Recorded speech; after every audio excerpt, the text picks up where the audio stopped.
നമ്മൾ ഇന്ന് പറയാൻ പോകുന്നത് പുഷ്പ 3യെക്കുറിച്ചാണ്.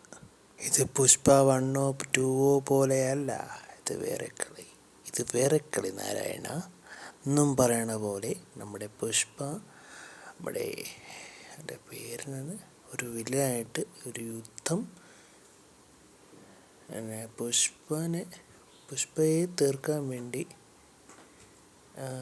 ബോംബ് വെച്ച് അവരുടെ വീട് തകർക്കുന്ന ഒരു ലാസ്റ്റ് സീനായിരുന്നു ക്ലൈമാക്സ് പുഷ്പ 2. അപ്പോൾ അത് കഴിഞ്ഞ് അവിടെ ഒരു വില്ലൻ നിൽപ്പുണ്ടായിരുന്നു. അത് ചിലപ്പോൾ ഇവനായിരിക്കും, വിജയ് ദേവരകൊണ്ടായിരിക്കും.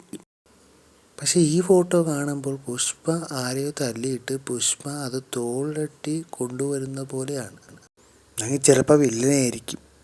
വില്ലനെ ഇടിച്ചിട്ടിട്ട് തോളത്ത് എടുത്തിട്ട് കൊണ്ടുവന്ന സീൻ പോലെ ആയിരിക്കും ഇതെന്ന് അറിയാൻ പറ്റും. പക്ഷേ വിജയ് ഒരു വയസ്സനെ പോലെ ഇരിക്കും. വിജയ് അല്ല, നമ്മുടെ അല്ലു അർജുൻ ഒരു വയസ്സനെ പോലെ ഇരിക്കുന്നു ഈ ഫോട്ടോ കാണുമ്പോൾ, അല്ലേ ഗയ്സ്?